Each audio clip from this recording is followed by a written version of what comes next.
Hi everyone, this side भूमिका ठक्कर। और मेरे को मेरे प्रीवियस वीडियो में बहुत सारे ऐसे कमेंट्स आए कि हम लोग कैसे प्रिपेयर करें आईबीएस पेपर्स के लिए। हमारा तो सिर्फ एक ही ग्रुप का प्रिपरेशन हुआ है, या फिर कुछ लोग बोल रहे हैं कि मेरे को कॉन्फिडेंस नहीं आ रहा है एसपीएम के जो पेपर्स है उसमें। सो द थिंग है, सबसे पहले तो मैं बता दूं कि मैंने जो अपना प्रिपरेशन किया था May 24 के लिए, और मतलब वो किस तरीके से किया था। सो फर्स्ट ऑफ ऑल मेरे को बोथ ग्रुप्स देना था, बोथ ग्रुप का एग्ज़ाम देना था। तो मेरा ये था कि मेरे को जो मेरे 5 सब्जेक्ट्स है जो मेन है, अपना जो अपना एफआर है, एएफएम है, ऑडिट है, इसके बाद डीटी आईडीटी है ग्रुप 2 में। इस पाँचों को तो मेरे को एकदम तगड़ा तरीके से प्रिपेयर करना था। ठीक है, जब ये 5 सब्जेक्ट्स मेरा बहुत अच्छे से हो गया था, तो मेरे को क्या था कि जब मैं आईबीएस पेपर का सैम्पल पेपर सॉल्व करी थी, या उसका पास पेपर्स बोलो, आरटीपीस बोलो, एमटीपीस बोलो, मैं बहुत ट्राई किया था कि एकदम ज़्यादा से ज़्यादा मैं जितना सैम्पल पेपर्स को सॉल्व कर पाऊँ, जितना केस स्टडीज़ को सॉल्व कर पाऊँ। क्योंकि आईबीएस पेपर में कुछ समझ में नहीं आता, आप कहाँ से पढ़ोगे, क्या पढ़ोगे, कितना पढ़ोगे। आप 1.5 डेज में सारा सब्जेक्ट्स तो एक साथ कवर भी नहीं कर सकते। तो उस टाइम भी वही किया था, एग्ज़ाम से पहले भी जब एग्ज़ाम्स के लिए बैठ रही थी उस टाइम भी वो जो 1.5 डे था उसमें मैंने क्या किया था, सबसे पहले तो केस स्टडी सॉल्व किया। जो मेरे को और लग रहा था कि मेरे को कॉन्फिडेंस चाहिए, और मैंने देखने का ट्राई करी थी कि मैं ढूंढ पा रही हूँ कि नहीं। तो जो मेरे 5 सब्जेक्ट्स थे, क्योंकि मैं ग्रुप 2 तो बोथ ग्रुप्स के लिए अप्लाई किया है, तो बोथ ग्रुप्स का प्रिपरेशन के हिसाब से 5 सब्जेक्ट्स तो हैं वो मेरे अच्छे से पकड़ में आ जाते थे। मेरे को इतना तो याद आ जाता ये कहीं तो देखा हुआ है ये क्वेश्चन। अब वो इतना तो याद नहीं आएगा कौन से पेज में और कौन सा क्या, चैप्टर तक भी मेरे को याद आ जाता था, ये सब्जेक्ट है, ये चैप्टर है। एक बार सब्जेक्ट और चैप्टर पता चल गया, आप आसानी से पन्ना पलटते पलटते आप वहाँ तक पहुँच जाओगे जो क्वेश्चंस आपको रेफर हो रहे हैं। ठीक है, जो मेरा अटेम्प्ट था उसमें एफआर का इस तरीके से हुआ कि बहुत सारा क्वेश्चन जो स्टडी मैट का है ना, वही चीज़ रेफर हो रहा है। सी, जो मैंने मटेरियल का शॉर्टिंग किया था वो इस तरीके से किया था। सबसे पहले तो एफआर, एएफएम, डीटी, आईडीटी और ऑडिट, पांचों सब्जेक्ट्स के मेरे ट्यूशन्स लिए मैं, जो मेरा कोचिंग चल रहा है। तो वही कोचिंग वाले, वही टीचर के जो उनका जो भी है स्टडी मटेरियल्स, वही सबको मैंने रेफ़र किया, क्योंकि मेरे को पता है इसी में मेरे को कॉन्फिडेंस है।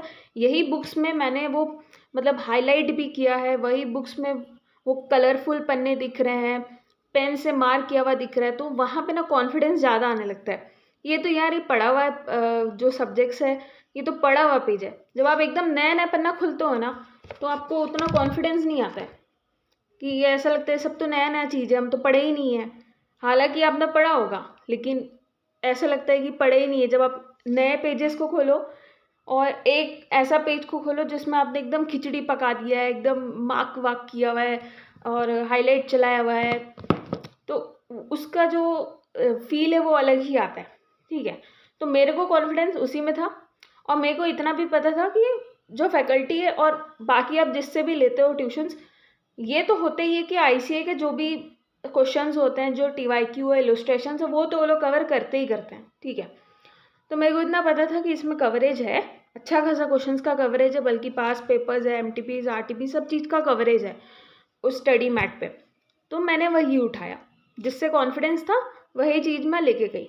इसके अलावा जो कॉस्ट और जो लॉ का सब्जेक्ट है, उसके लिए मेरे पास तो बाकी कोई फैकल्टी की बुक्स थी भी नहीं, और ना मेरे को कोई, मतलब वो तो मेरे लिए एकदम नया ही था, क्योंकि मेरे अटेम्प्ट के लिए नवंबर 24 एंड ऑनवर्ड से वो कंपलसरी हो गया है कि first of all you have to give your SPM laws and cost paper, and then आप नवंबर 24 से बैठ सकते हो उस अटेम्प्ट से। फर्स्ट ऑफ ऑल आपको क्लियर करना पड़ेगा एसपीएम के पेपर्स। तो May 24 में तो ऐसा कंपल्सरी था ही नहीं, तो मैंने भी नहीं दिया था। सो मैं यही सब में थी। लेकिन मैंने क्या किया था कि मैंने ट्राई किया था, सक्सेसफुल नहीं हुई, बट मैंने ट्राई किया था कि मैराथन देख पाऊँ, एटलीस्ट कॉस्ट का या लॉ का एक वीडियो को ही पकड़ लूँ यूट्यूब से, उसे मैराथन देख पाऊँ, सारा सब उसका चैप्टर समझ में आए। बट नहीं हो पाया, वो फेल हो गया वो प्लान। बहुत ट्राई किया, मतलब 2-3 चैप्टर्स में देख भी लिया, लेकिन एकदम 1.2x स्पीड, एकदम 2x के स्पीड में देख भी लिया, बट वो क्या है, वो एकदम ऐसे ऊपर ऊपर से जा रहा है, एकदम ध्यान से आप समझ रहे हो नहीं, समझ में आ रहा है, नया नया सब लग रहा है। तो उस टाइम मैंने क्या किया, जो स्टडी मैट रेफर किया हुआ है, जो ICAI का स्टडी मैट, SPM का लोअर कॉस्ट का, वो मैंने स्टडी मैट के जो फ्रंट पे ही इंडेक्स है, फिर से इंडेक्स बनाने का ट्राई भी किया था। मैंने अपनी बहन को बैठा दिया था कि तू इंडेक्स बनाएगी करके, लेकिन नहीं जमा वो। ठीक है, वो अलग से अपने तरीके से एक इंडेक्स बनाना, वो नहीं जमा। ऐसे तो कितने आप टॉपिक्स कितना कितना पॉइंट आउट करोगे। तो ठीक है, जो बना हुआ है ICAI के ऊपर जो स्टडी मैट है उसमें जो बना हुआ है वही मैंने रेफ़र किया। ठीक है, फिर मेरे को क्या है कि लॉ में थोड़ा इंटरेस्ट है। ठीक है, तो लॉ पे ना जब मैं एग्ज़ाम देने बैठी तो लॉ वाले क्वेश्चंस तो मेरे को कैचअप हो जा रहे थे कि ये देखो, आपको अपना इस तरीके से प्रिपरेशन रखना है, आपको इंडेक्स अपना 2 बार रीड करना है। ठीक है, इसके बाद जब आप एग्ज़ाम में बैठ रहे हो आपको इस तरीके से रखना है अपना प्रिपरेशन कि आप एटलीस्ट कॉन्फिडेंटली इतना तो कैच कर पाओ कि ये कौन सा सब्जेक्ट्स है। ठीक है, भले अंदर का एक बार कर ना पाओ, चलो वो भी उसी सब्जेक्ट्स में आप नहीं कर पाओगे जिसमें आपको कॉन्फिडेंस ही नहीं है। जैसे मेरे केस में मैंने 5 सब्जेक्ट तो अपना इतना अच्छे से प्रिपरेशन किया था कि जब वो क्वेश्चंस आ रहे थे तो मेरे को क्वेश्चन बुक भी नहीं रेफ़र करना है, मेरे को इतना कॉन्फिडेंस आ रहा है कि मैं ऐसे ही बना लूँगी इसको। तो जिसके लिए प्रिपरेशन किया है उसके लिए फिर से आप स्टडी मैट खोल के वहाँ से क्वेश्चन निकाल के फिर आप सॉल्व करोगे। ज़रूरी नहीं है कि आपको हर एक क्वेश्चन खोज खोज के ही सॉल्व करना है।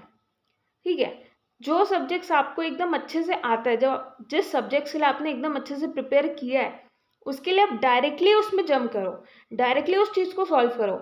ज़रूरी नहीं है कि वो रिपीट हुआ क्वेश्चन है। ठीक है, मेरे भी अटेम्प्ट में जितने भी क्वेश्चन है कोई रिपीट नहीं हुए हैं, उसके नंबर्स चेंज हो गए हैं। जैसे FR में कुछ कुछ क्वेश्चन रिपीट हुआ था, वो समझ में भी आ रहा था कि ये कहीं तो देखा हुआ है, कहीं तो देखा हुआ है। तो वो मैंने खोल के निकाल लिया था क्योंकि मेरा FR पड़ा हुआ था और मेरा वही मटेरियल से बहुत अच्छा लिंक था मेरा।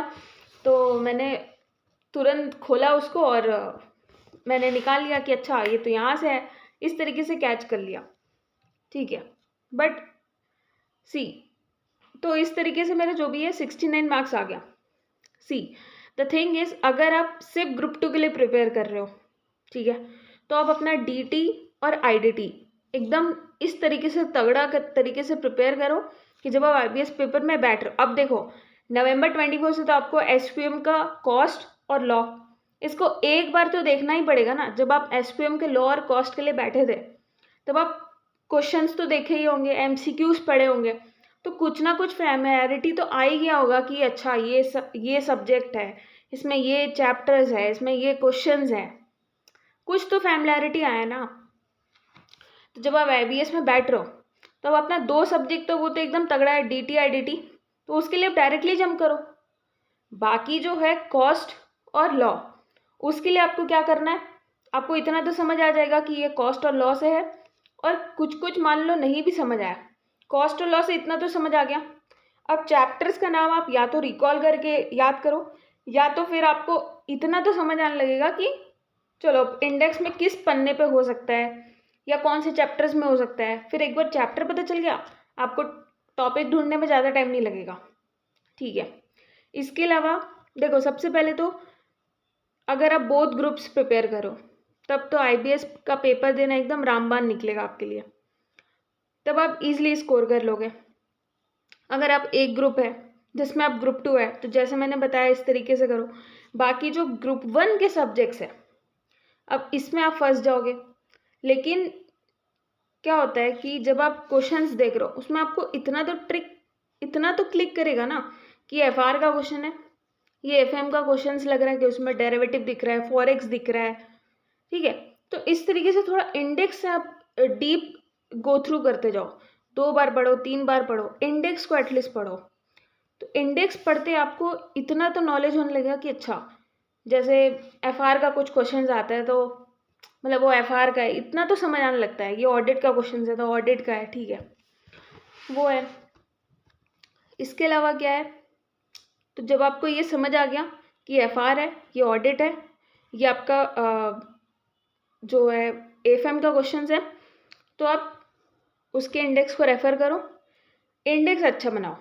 जिस सब्जेक्ट्स का आपका प्रिपरेशन नहीं है उस सब्जेक्ट का इंडेक्स ऐसा बनाओ कि जैसे ही आप क्वेश्चन पकड़ लेते हो कि अच्छा ये इस सब्जेक्ट से है, अब आप इसके बाद इंडेक्स का हेल्प से आप वहाँ तक पहुँच पाओ। ठीक है, तो जो लोग एक ग्रुप दे रहे हैं उसके लिए बेस्ट एडवाइस ये रहेगा, ठीक है, कि आप अपना कॉन्फिडेंस सबसे पहले तो लूज मत करो। You can't be master of every subjects. भले आप ग्रुप 2 दे दो, भले आप ग्रुप 1 दे दो, भले आप बोथ ग्रुप्स एक साथ दे दो। मेरे को भी यही था, मेरे को आईडीटी बहुत अच्छा लगता था, मेरे को आईडीटी बहुत ज़्यादा मैं प्रिपेयर करती थी कि मेरे को इसमें एग्जामिशन आना है, लाई में एग्जामिशन। फिर मेरे को एफएम अच्छा सब्जेक्ट लगता था, फटाफट ख़त्म हो जाए। तो मेरे को इंटरेस्ट ये सब्जेक्ट्स में था, तो मेरे को इसमें था कि मेरे को एग्जामिशन लाना है, इसलिए मैंने इसमें मास्टरी की, एक तरह से समझो ज़्यादा प्रिपेयर किया क्योंकि मेरे को एग्जामिशन लाने का इच्छा है सब सब्जेक्ट्स में।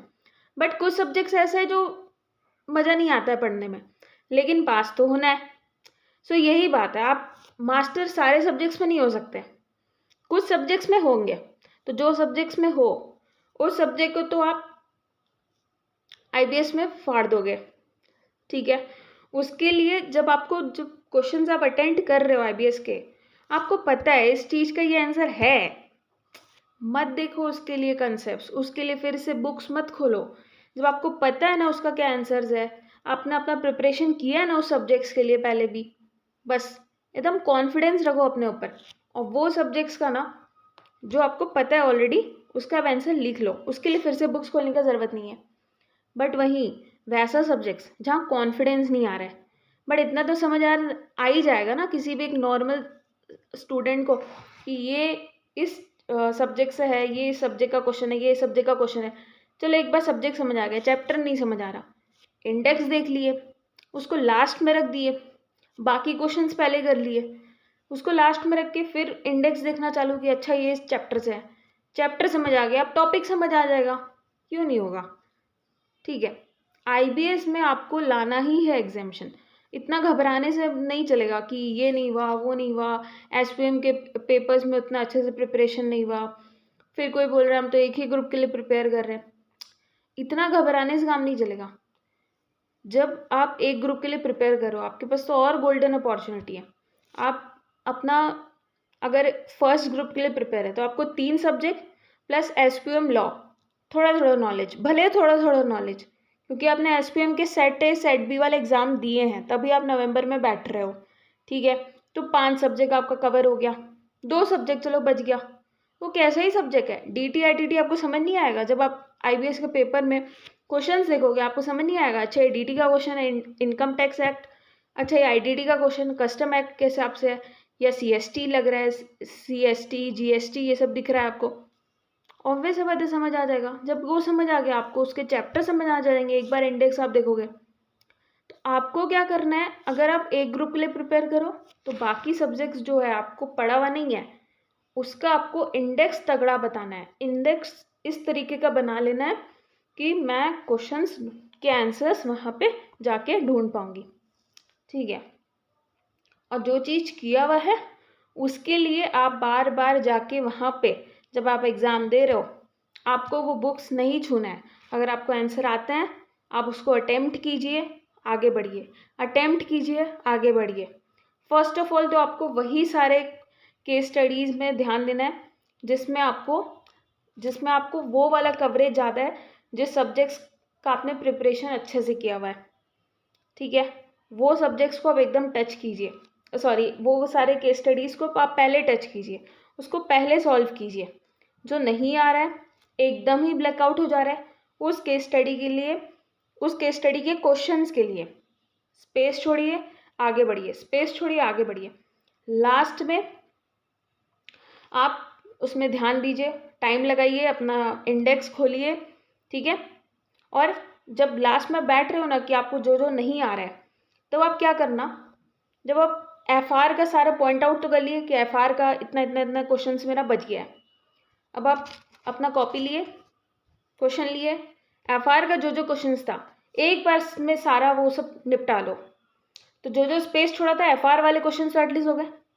अब आप नेक्स्ट में जंप करो सब्जेक्ट में, जैसे एफएम, अब एफएम में मैंने पॉइंट आउट किया था कि ये क्वेश्चन मेरे को नहीं आ रहा है एफएम के, ठीक है।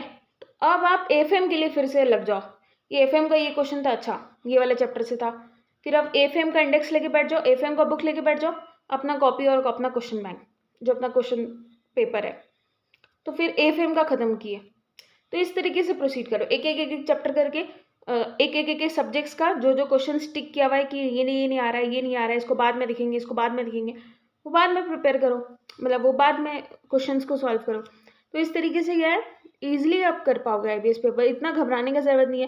देखो सारे स्टूडेंट्स का एक ही तरीके का मतलब सिचुएशन होगा कि मेरा ये नहीं हुआ, मेरा तो वो नहीं हुआ, मेरा तो एक ग्रुप ही प्रिपेयर हुआ है, मैं कैसे करूँगी, या मेरा दोनों है लेकिन एसपीएम के पेपर्स अच्छे से नहीं हुआ है। चिल, थोड़ा कॉन्फिडेंस रखो। मैं बार बार बोल रही हूँ कि इसमें ना फोकस ज़्यादा इंपॉर्टेंट है, कि आप कितना फोकसली कामली अपने एग्ज़ाम में बैठ रहे हो। जितना फोकस काम कॉन्फिडेंट तरीके से बैठोगे एग्ज़ाम देने, उतना ही जल्दी आप अपने आईबीएस पेपर्स के जो क्वेश्चंस आएंगे उतना ही जल्दी आप उसको कैच कर पाओगे। फर्स्ट ऑफ ऑल ये कौन सा चैप्टर से है, फर्स्ट ऑफ ऑल ये कौन से सब्जेक्ट से है, एंड देन ये कौन से चैप्टर से है, एंड देन गो टू कि ये कौन से टॉपिक्स हैं। ईजिली स्कोर हो सकता है आईबीएस पेपर में, एकदम कॉन्फिडेंस रखो, जो प्रिपेयर किया है अच्छे से दो। अभी तो 1 महीना और बचा हुआ है, अच्छे से हो जाएगा। Thank you.